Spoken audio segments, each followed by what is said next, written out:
Entonces vamos allí a la carta de Pablo a los Filipenses.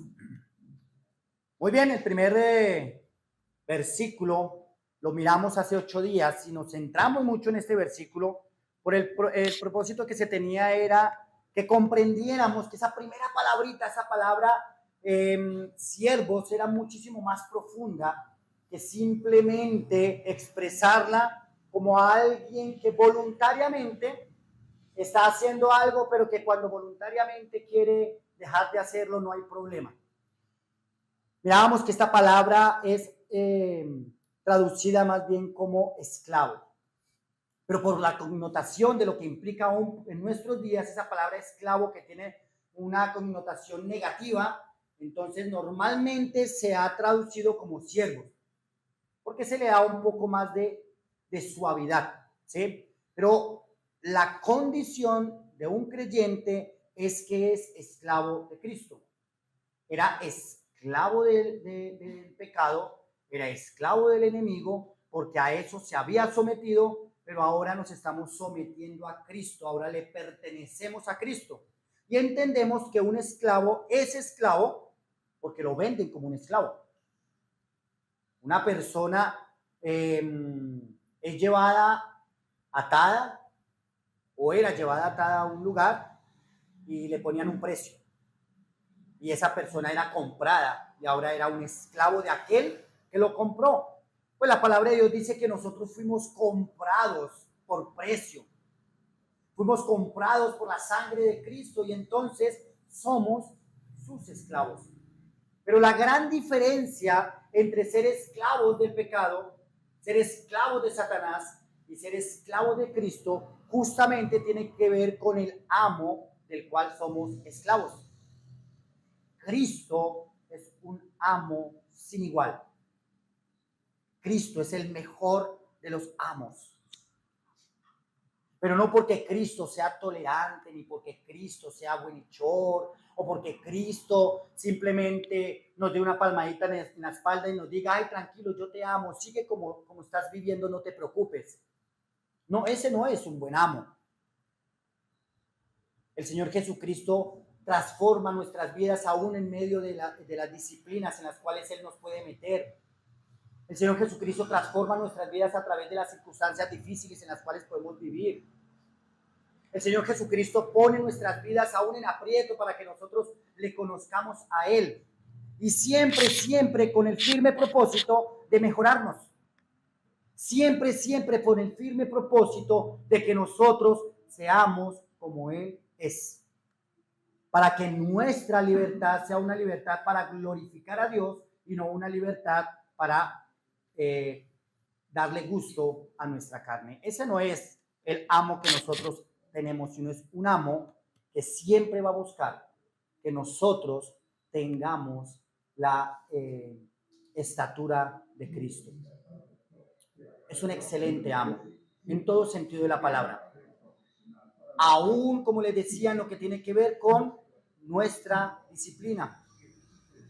Nunca el Señor Jesucristo ni el Padre nos va a disciplinar como hijos y nos va a disciplinar con ira, queriendo destruirnos. Siempre, siempre va a ser para mejorar nuestra vida diaria, para sacarnos hacia adelante y no para aplastarnos. Lo que hacía Satanás con nosotros era vendernos una falsa ilusión de libertad. Y nos llevaba día a día cautivos a las pasiones de nuestra carne para cada día ser más esclavos de nuestras pasiones, alejados de Cristo, alejados de Dios y cada vez más perdidos y extraviados en un mundo lleno de tinieblas. Eso es ese amo. Ese es ese amo perverso que es Satanás, que es el mundo, que son sus deseos. Pero miremos entonces en Filipenses capítulo 1, en la versión Reina Valera, dice así: Pablo y Timoteo, siervos de Jesucristo, esclavos de Jesucristo, a todos los santos en Cristo Jesús que están en Filipos, con los obispos y diáconos, gracia y paz a vosotros de Dios nuestro Padre y del Señor Jesucristo. Esa primera salutación de Pablo está cargada de gozo, está cargada de amor para con sus hermanos. Mire cómo comienza él hablándoles. Lo primero que él dice es que es Pablo y Timoteo, no está él solo. Ahora, no que Timoteo haya escrito la carta junto con él. Lo menciona, lo pone allí con él para que sepan los hermanos que Timoteo está con él. Los hermanos de Filipo lo conocían. Y entonces dentro de la salutación de esa carta, él incorpora a Timoteo, un joven que fue ganado justamente allí en Macedonia. Y recuerden que quién era este Timoteo. Y recuerden cómo Pablo lo toma, lo circuncida por causa de los judíos, no por causa del evangelio. No tenía nada que ver eso con el evangelio, sino por el momento que estaban viviendo. Entonces es que Pablo toma a Timoteo, lo circuncida y lo lleva con él para la obra. Y luego encontramos cartas como primera y segunda de Timoteo y vemos ya a Pablo no diciéndole o hablando de Timoteo como un jovencito que aprendió desde cuando era niño, sino como a un hombre al que le está colocando una responsabilidad impresionante en la iglesia. Y le está diciendo, por esta razón te dejé, para que hicieras, para que corrigieras. Entonces ya estamos hablando luego de un hombre que se había creado ya en el evangelio. Ese es ese Timoteo que se está mencionando aquí en esta salutación. Entonces, siervos de Jesucristo, esclavos de Jesucristo, y dice a todos los santos en Cristo Jesús que están en Filipos.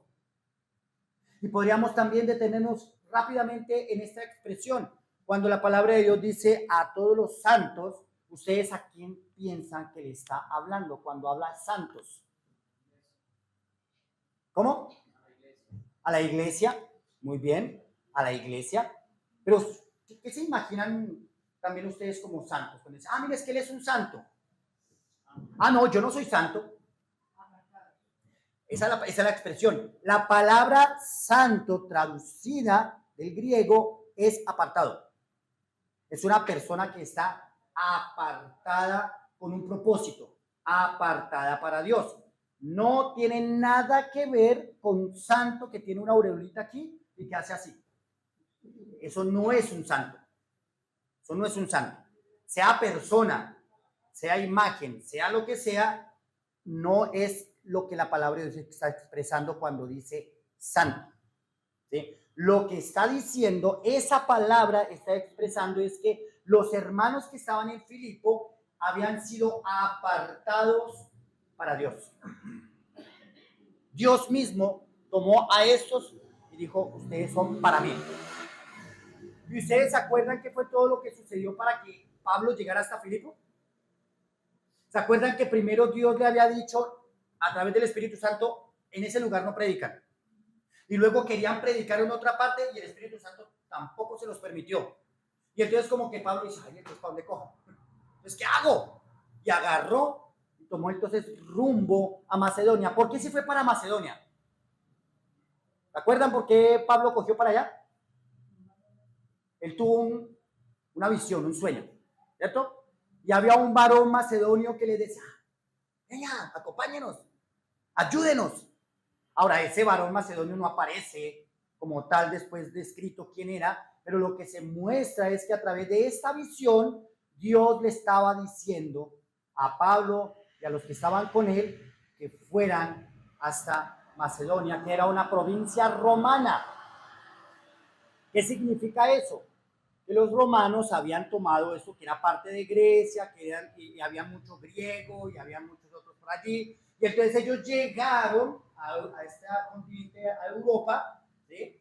Y tomaron eso, y esa provincia ahora se convirtió en una provincia romana. O sea, algunos dirían que Filipo era una Roma chiquita, en pocas palabras, ¿sí? Cualquier romano podría llegar allá a Filipo y podría sentirse como si estuviera en Roma. Todas las leyes de Roma cobijaban esa provincia. Muchas costumbres romanas cobijaban esa provincia. Entonces el que llegaba allá, llegué a casa. ¿Sí? Se sentía como en casa. ¿Por qué? Porque una de las cosas que normalmente hacía Roma cuando tomaban cautivo a algún lugar era incorporar toda su cultura. Ellos querían que ellos se parecieran en todo. Dejaban algunas cosas como entre ellas la religión que funcionara, la religión del sitio, le permitían que siguiera funcionando, pero con sus requisitos. Y es allí donde entonces llega Pablo y les escribe a sus hermanos, y Dios ahora les dice que ellos son santos, son separados, ya no son romanos. Para arrancar esta carta, Pablo ya les está diciendo a los hermanos, recuerden que ustedes son santos. No se sientan romanos. No se sientan filipenses. Siéntanse apartados para Dios. Dice así, a todos los santos en Cristo Jesús, a todos los apartados en Cristo Jesús. No era simplemente que estaban apartados como esas personas que se apartan de la sociedad, ¿cierto? Como si fueran ermitaños, como si simplemente la sociedad les diera piquiña y no quisieran contar con nadie más. No, a eso no se refiere. No se refiere a esa clase de apartados. Usted podría terminar confundiendo muchas veces eso. Aún le podría llegar a pasar hasta con su familia. Uy, no, es que yo con la familia no, yo no comparto esas cosas y entonces yo por allá no voy. No, porque es que ellos ahorita el lunes, que es festivo, es la fiesta de no sé qué santo, yo a nada donde ellos no. Yo no voy porque yo soy apartado. No puedes confundirte en ese sentido. ¿Sí? Tú lo que tienes que entender es que tú estás apartado es en Cristo Jesús. Y cuando nosotros estamos apartados en Cristo Jesús, el que gobierna las vidas de una persona que está apartado en Cristo Jesús es justamente su amo, Cristo. Eso es básicamente esa salutación que estamos viendo allí. Dice también, con los obispos y diáconos. Esa palabra obispos no es de ninguna manera un término de autoridad. Hoy cuando nosotros hablamos, es que el obispo, y entonces cuando uno piensa en un obispo, uno piensa en una persona que está en una posición, hemos dicho, inalcanzable, ¿cierto? Esa palabra tiene que ver con episcopos. Y hemos utilizado alguna palabrita muy similar para otra expresión, ¿cierto? ¿Ustedes han escuchado o saben lo que es la epidermis? ¿Cierto? Es la piel, la que va por encima, ¿cierto? Epidermis. ¿Cierto? Esa misma palabra episcopos, epi, no piel, no confundan, no los quiero confundir, sino a lo que me refiero es lo que está por encima. Entonces, episcopos es lo que está por encima, el que está como veedor, es la persona que está observando, es el cuidador, ¿sí? No es una autoridad que es el que manda, no, es el que cuida. De ahí viene esa palabra obispos o episcopos, ¿sí? Es una persona que está al cuidado de, ¿sí? Y como está al cuidado de esos hermanos, esa persona está por encima, no en el sentido de autoridad, sino de administrador. Nosotros vamos, por ejemplo, allá arriba a una finca y conocemos al dueño de la finca y conocemos todo esto, pero también conocemos al administrador. ¿Sí? Pero el administrador puede tomar ciertas decisiones, pero al final el administrador tiene que terminar diciendo ¿qué? Voy a preguntarle al dueño. ¿Sí o no? Voy a preguntarle al dueño. Él no puede, es que yo soy el administrador y voy a vender ese pedazo de lote. No puede. Él es un administrador que tiene autoridad, sí, pero su autoridad no está por encima de la del dueño. Cuando Pablo le está diciendo a los hermanos, y mire que la salutación de él, como les decía hace 8 días, es algo muy especial porque la manera como Pablo está saludando no está colocando por encima autoridad. Él no dice Pablo apóstol. Él dice Pablo y Timoteo esclavos. A los santos, primero saluda a los hermanos. A todos los santos que están en Filipo. ¿Con quiénes?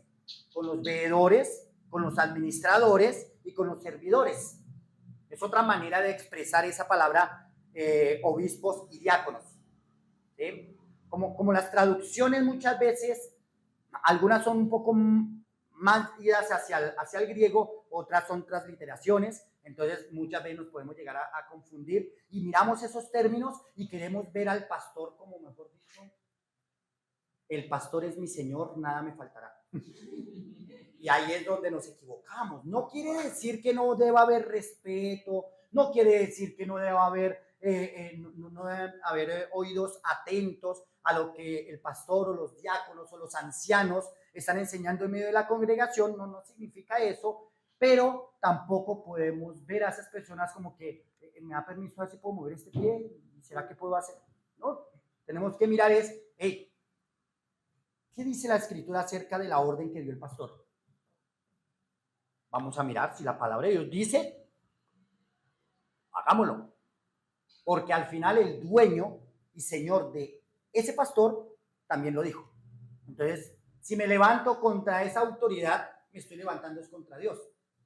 Pero también podemos estar en el caso de un pastor que está abusando de su puesto, ¿cierto? Y podemos terminar haciendo cosas que Dios no nos ha pedido que hagamos. Entonces debemos tener mucho cuidado. Usted puede llegar al mismo ejemplo. Llegamos a un lugar donde el administrador no es solamente administrador, sino que ahora se las dio de dueño. Y el administrador despide, y el administrador vende pedazos, y el administrador coge el fruto de la tierra y lo vende y coge parte para él, y hace y deshace. Y usted puede comenzar a ver esas cosas y dice, uy, aquí algo está pasando. Y si usted conoce al dueño, ¿usted qué haría? Dice, no, yo voy a contarle al dueño, es mi amigo. ¿Cómo lo voy a dejar? ¿Cómo voy a dejar que lo roben de esa manera? ¿Sí? Entonces, muchas veces, cuando situaciones como esas están pasando en medio de la congregación, hablo aquí, por ejemplo, en Quimbaya, ustedes pueden mirar a través de la serie y Carlos, ¿qué estás haciendo esto que no corresponde a lo que la palabra de Dios dice? Y la iglesia está plenamente autorizada para decirle a un pastor, no, así no funciona esto. Porque la última autoridad por encima del pastor es la palabra de Dios. Y la autoridad sobre la iglesia es la palabra de Dios.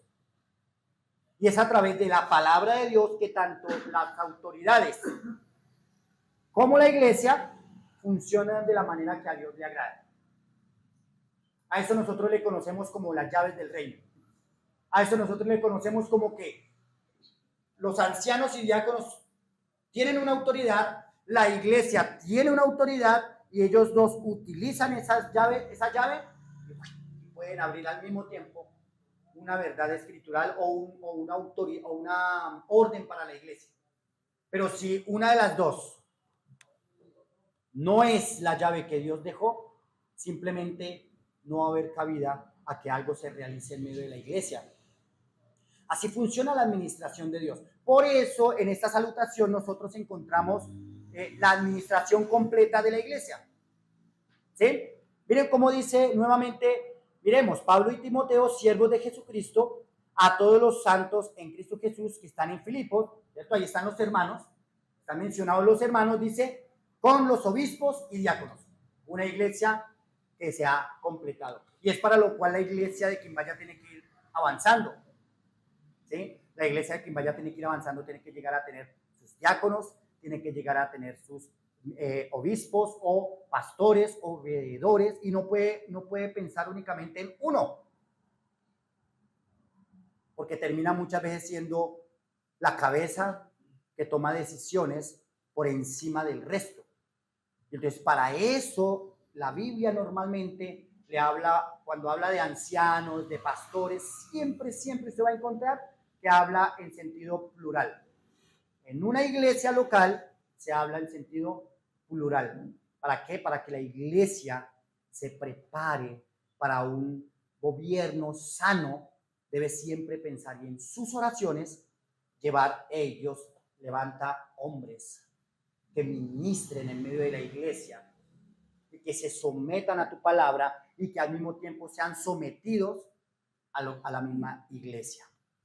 No que tengan miedo de que la iglesia pueda tomar una decisión, porque cuando estas cosas funcionan, ustedes van a leer en la carta y ustedes no van a encontrar otra cosa más que satisfacción. Son las palabras que Pablo le está expresando a los hermanos en lo que uno ve, miren, una iglesia sana. A veces somos muy facilistas para ir a mirar, o muy fascinados para ir a mirar iglesias como Corinto, ¿sí o no? uy, mira los desordenados, y comenzamos a mirar y a atacar todo y a mirar todo lo malo que tienen allá. Está bien, hace parte y es necesario también estudiarla. Pero cuando uno va y mira una carta como Pablo, de Pablo a los Filipos, uno dice, wow, mire el ordenado, mire el funcionamiento, imitemos eso, imitemos, porque hay muchas cosas buenas que imitar de la iglesia en Filipo, muchísimas. Y Pablo las va expresando aún a través de su oración. Si nosotros miramos más adelante entonces, cómo es la oración de Pablo a estos hermanos, miren lo que arranca diciendo del versículo 3 en adelante.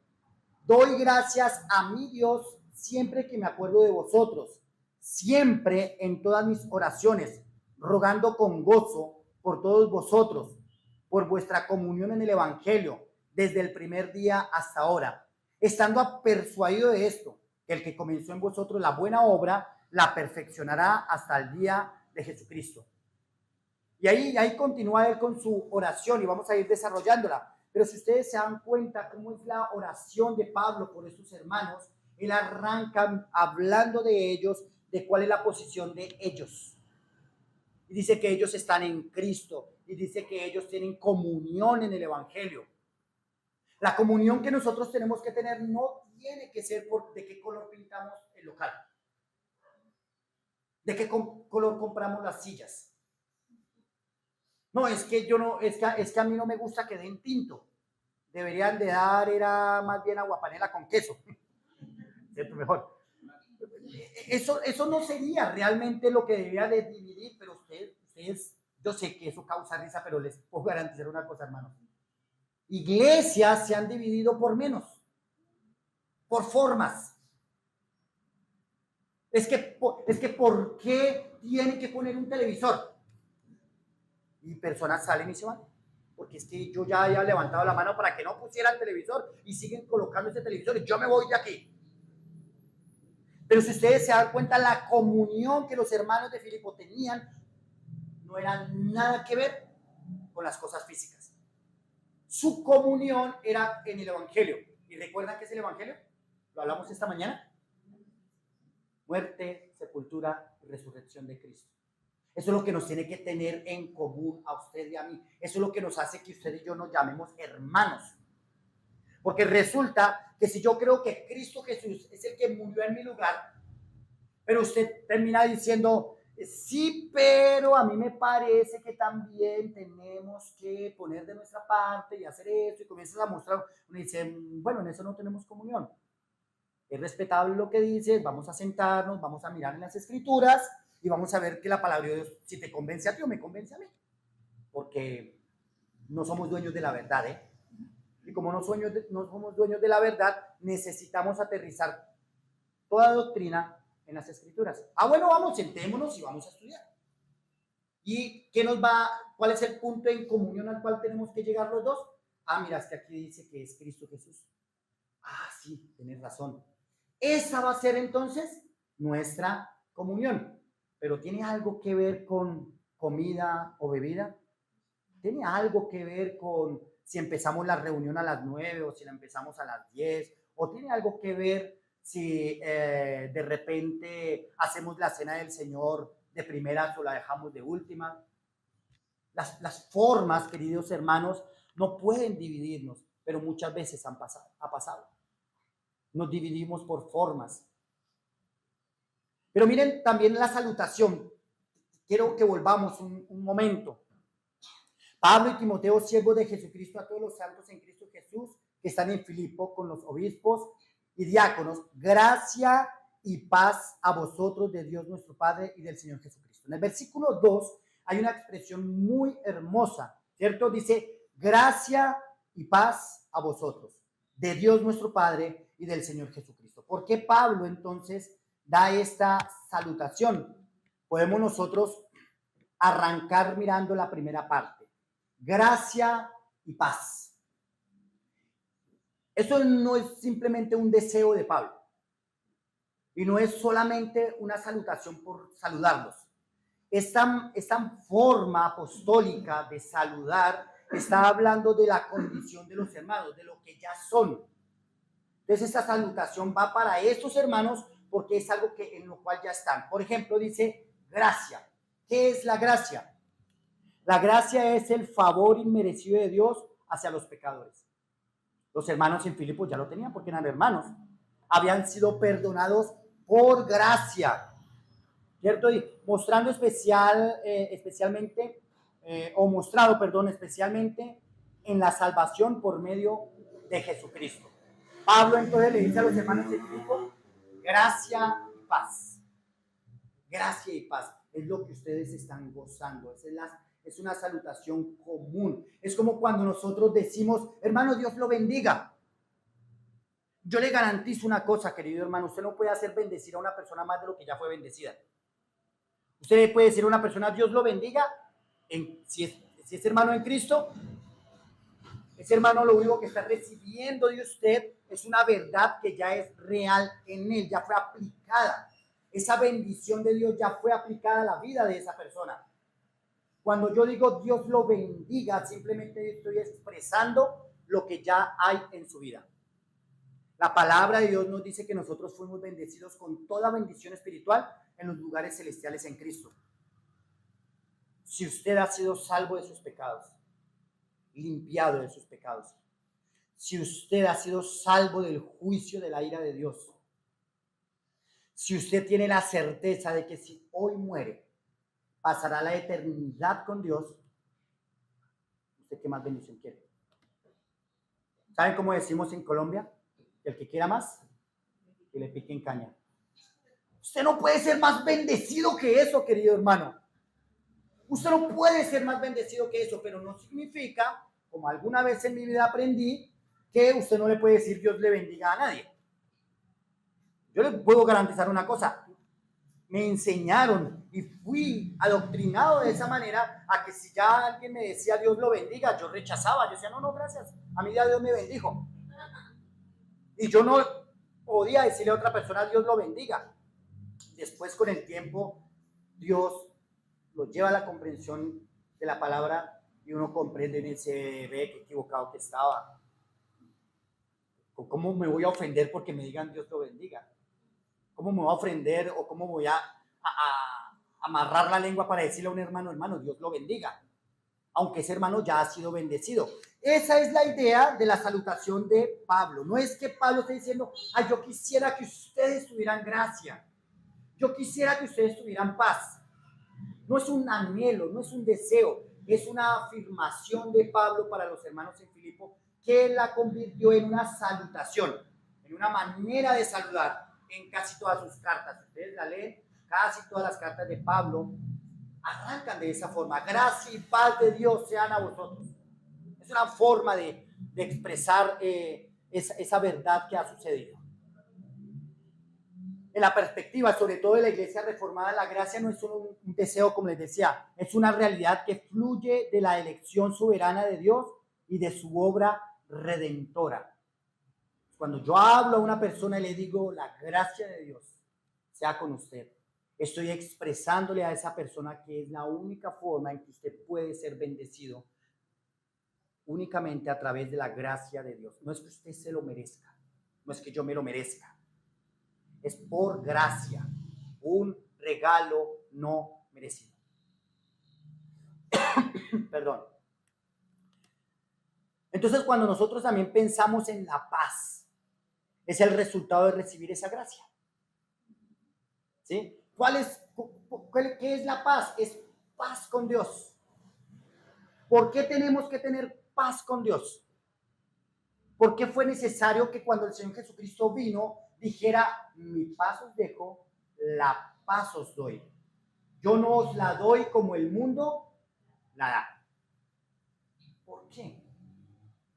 ¿Por qué se proclama paz? ¿Cuál es el motivo de proclamar paz? ¿Qué había en medio? La guerra. Había guerra. Por eso se anuncia paz. Por causa del conflicto. ¿Por qué al creyente se le anuncia paz con Dios? Porque había un conflicto entre el hombre, o hay un conflicto entre el hombre y Dios. Dios está en guerra con el hombre está en guerra con Dios. Y lo que menos el hombre entiende es la enemistad que hay entre ellos dos. Uno sabe por qué los seres humanos no comprenden que están en guerra con Dios, porque viven la vida como si todo estuviera en paz. Viven engañados en una falsa paz. Como la falsa paz que nos anuncian los gobiernos cada rato, ¿no? Y no voy a nombrar la paz total. Pero como la falsa paz que el mundo expresa. ¿Por qué? Porque no hay pelea, porque no hay guerra, porque no sé qué, pero estamos en guerra. Estamos en guerra continua. Hay una guerra entre el ser humano y Dios, y hay una enemistad entre Dios y los hombres. Por eso fue necesario que viniera un mediador. Para eso se utilizan esas palabras. Cuando nosotros decimos Jesucristo es el mediador, ese mediador quiere decir que esa persona puede hablar con el rey y esa persona puede hablar con el esclavo. El esclavo no puede entrar a hablar con el rey. Entonces tiene que haber alguien que medie. Donde este hombre que se las debe al rey vaya a la presencia del rey, el rey lo manda a decapitar. Esa es la condición. Donde un ser humano vaya a Dios como es, delante de Dios, muere irreversiblemente. Sin santidad, nadie verá a Dios. Es imposible. Es por eso necesario que haya un mediador. Alguien que hable por mí y alguien que hable de parte de Dios y me hable a mí. Eso es la paz que vino a darnos el Señor Jesucristo. Algunos no aceptaron esas condiciones de paz. Algunos dijeron, no, tranquilo, no se preocupe, yo no necesito. Y prefieren continuar en una guerra continua con su Creador porque no han comprendido lo grave que es tener a un enemigo tan poderoso como Dios. A veces no se nos habla mucho de esa condición de ser enemigos de Dios. Es muy difícil hablarlo y más en estos tiempos, porque uno lo que quiere escuchar es que, ay, no, dígame que Dios me ama y ya, yo salgo de aquí contento, aquí para allá y listo. Sí, Dios te amó tanto que envió a un mediador para no acabar contigo. Porque de lo contrario, lo único que tú y yo merecíamos era ser exterminados por causa de nuestro pecado. Gracia y paz, pero mira lo que dice, gracia y paz de Dios y del Señor Jesucristo. Esta gracia y esta paz no vienen por medio de una religión. Esta gracia y esta paz no vienen por medio de ningún ser humano. No vienen por medio de ningún Dios con D minúscula. Esta gracia y esta paz vienen de parte de Dios Todopoderoso, creador de los cielos y de la tierra, y de su Hijo Jesucristo. Y si ustedes se dan cuenta, Pablo utiliza el nombre completo de Cristo. No solamente dice gracia y paz del Señor, de Kyrios. No solamente dice gracia y paz de Jesús. No solamente dice gracia y paz de Cristo. Gracia y paz del Señor Jesucristo. Todo Cristo actuó para que usted y yo tengamos esa paz y esa gracia delante de Él. Él es el Señor. Él es el Señor. Nosotros le pertenecemos a Él. Pero Él es ese Jesús del cual los ángeles anunciaron y dijeron que Él salvará al mundo de sus pecados. Jesús, el Salvador. Eso nos menciona. Cuando pensamos en Jesús, inmediatamente tenemos que pensar en, hey, Él es mi Salvador. Y cuando pensamos en Cristo, pensamos en el ungido, en el Mesías, en el que tenía que venir, en el que vino. todo completo. Pablo no ahorró en palabras, sino que nos dijo toda la obra completa del Señor Jesucristo para que usted y yo podamos tener paz con Dios.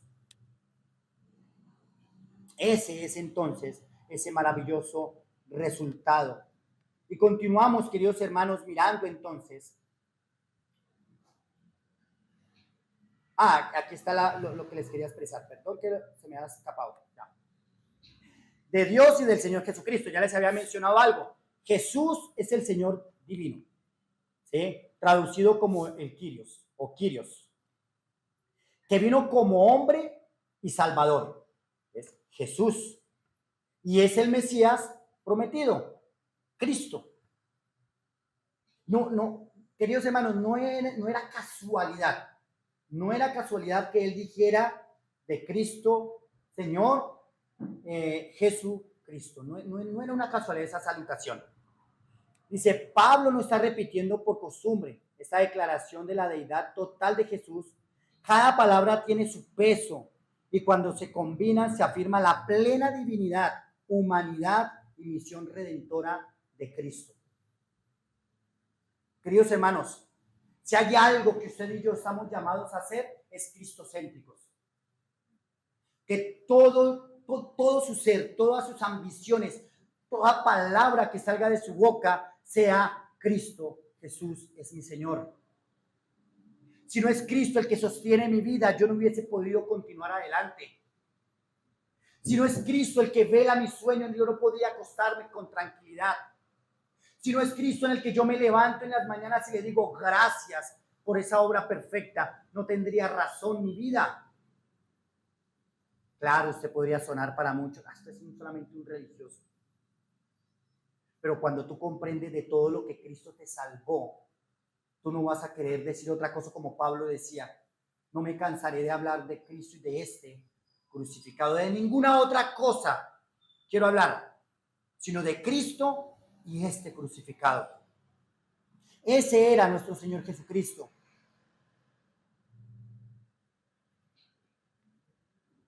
Entonces allí, en esa oración que nosotros encontramos desde el versículo 3 al versículo 11, encontramos algunas cosas muy interesantes. Versículos 3. Miren lo que dice en el versículo 3. Permítanme, por favor.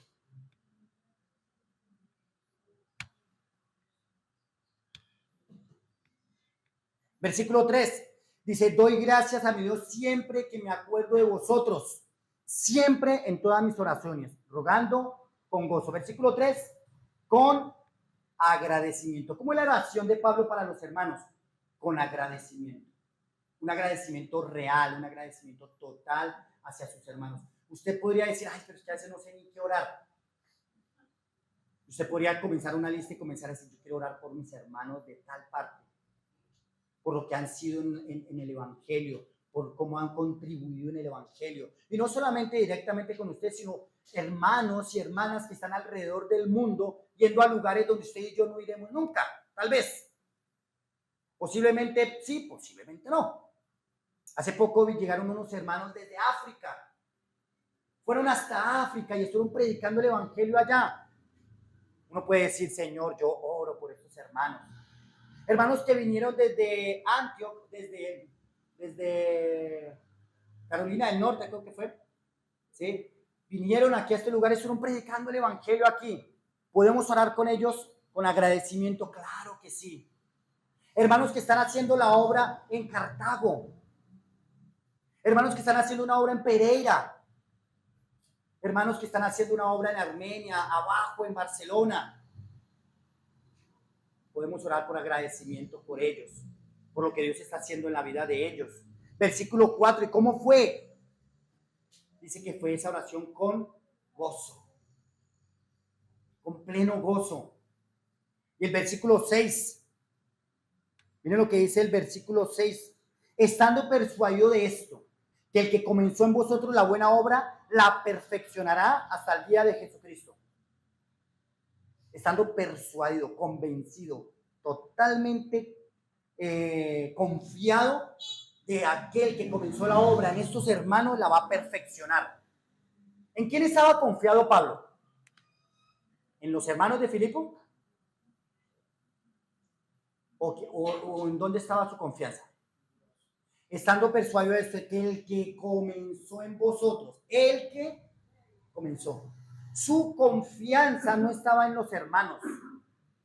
Su confianza estaba plena en la persona de Jesucristo que iba a continuar esa obra. Queridos hermanos, tú y yo tenemos en quien confiar, que va a continuar la obra que comenzó en nosotros, la va a perfeccionar hasta el día de Jesucristo. No nos va a dejar como estamos. No nos va a dejar en las mismas condiciones en las que nos encontró. Él va a transformar nuestras vidas, va a transformar nuestras mentes, va a comenzar a colocar en nuestras bocas palabras que agradan a Dios. Yo no sé si te acuerdas cuando comenzaste la vida cristiana por primera vez, los primeros días, que habían, es más, no sabías ni orar. Se te pedía, ven, ora. No. Ore por los alimentos. No sabes ni qué decir. Dios va a perfeccionar esa vida en ti. Tienes un conflicto, una situación que estás viviendo y muchas veces te quedas paralizado ante el conflicto y dices, ¿y ahora qué hago? Y miro para todas partes y me encuentro con paredes, con situaciones difíciles. Pero a la medida que el Señor va transformando y te va haciendo crecer, tú ahora, con el corazón humillado delante de Dios, vas delante de Él y le dices, Señor, mira esa pared que tengo delante que no me deja avanzar. Derríbala por tu amor, por tu misericordia. La pongo delante de ti. Yo no tengo las fuerzas ni siquiera para cruzarla. Pero eso es un ¿qué? Un crecer día a día. Y estoy persuadido de una cosa, que si has creído en Cristo como tu Señor y Salvador, el Señor no te va a dejar como está. Entonces, si es verdad que Cristo está en ti, quítate de tu boca, si lo has dicho, es que yo soy así. Si tú tienes esa palabrita metida, esa muletilla metida en tu cabecita, allí en lo profundo, arráncala de ti, creyendo lo que dice la palabra de Dios, no creyendo mis palabras, porque esto no se trata de motivación personal. Yo no soy coach ni nada de eso. No me interesa decirte, tú eres un empoderado, tú puedes, adelante. No. Soy persuadido de una cosa. Si Cristo comenzó una obra en tu vida, la va a perfeccionar y la ha ido perfeccionando. Quita de tu boca esas mentiras del enemigo. Es que yo soy así. No, la obra que hizo Cristo no es para dejarnos en las mismas. ¿Qué clase de restaurador sería ese? ¿Cómo sería posible que usted el mueble que más quiere, porque le recuerda a un familiar querido que se lo regaló, y usted lo lleva donde un restaurador, y el restaurador va y se lo devuelve en las mismas condiciones, con los mismos huecos, y medio pintado, y le dice, bueno, mire, listo, ahí está usted? Bueno, no hizo nada. Un verdadero restaurador tiene que quitar madera que no le sirve, tiene que masillar donde tiene que masillar, tiene que lijar donde tiene que lijar, tiene que quitar cuero que tenga que quitar y va a colocar algo nuevo. Eso es un buen restaurador, ¿sí o no? Y se le paga el precio que le haya pedido. Pues quiero que sepas una cosa, querido hermano, ese es Cristo. Cristo es un excelente restaurador. Cae en los brazos de Él. No confíes en tu propio camino. No sigas creyendo que porque tú eres bueno y no le haces nada a nadie, porque tú cuando sales por la calle le das permiso a la gente para que pase, porque si de repente tú vas caminando y a alguien se le caen los paquetes, tú se los recoges y eres un alma de Dios, ya por eso tú estás, ¿no? Dios está impresionado contigo. ¡Wow! No hay ser humano más bueno que tú. No creas esa mentira de Satanás. El único en el cual Dios tiene complacencia es Jesucristo. Por eso la palabra de Dios nos dice que nosotros tenemos que estar en Cristo. En Cristo. Ahí es el mejor lugar. El lugar más seguro. El lugar con menos riesgos. Es estar en la voluntad de Dios en Cristo Jesús. No te apoyes, dice la Escritura, en tu propia prudencia. Reconócete como un pecador. que necesitas a Cristo, ruégale que te perdone, ruégale que te acepte, suplícale que te haga entender.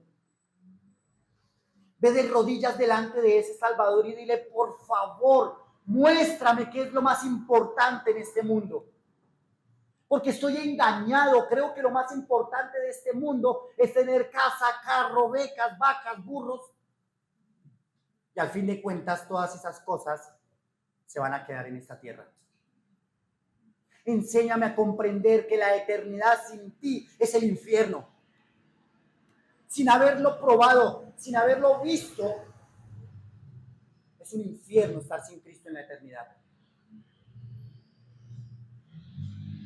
Por eso Pablo habla con este gozo de estos hermanos. Estaba persuadido de una cosa: estos hermanos en Filipos son mis hermanos en Cristo, comparten mi ADN.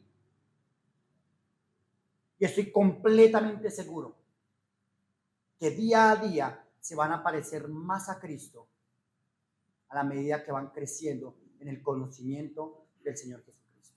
Dentro de 8 días, Dios mediante, no creo que vayamos a hablar de este tema porque tenemos otra actividad, pero tal vez sí dentro de 15 días vamos a estar hablando de justamente uno de los motivos de la oración de Pablo. Porque Pablo oraba de esta manera y entre ellos dice que Pablo oraba por el conocimiento de estos hermanos. Entonces no es cierto, queridos hermanos, esa expresión también que algunos utilizan sacando la Biblia fuera de contexto, que la letra mata pero el espíritu vivifica. Entonces usted no se preocupe por estudiar la Biblia, por conocer la Biblia, porque es que la letra mata. Vamos a ver la gran diferencia, porque como Pablo los empuja y les dice, yo creo que ustedes conozcan día a día, crezcan para que aprueben lo mejor. Y eso será dentro de 15 días, Dios mediante, queridos hermanos. Vamos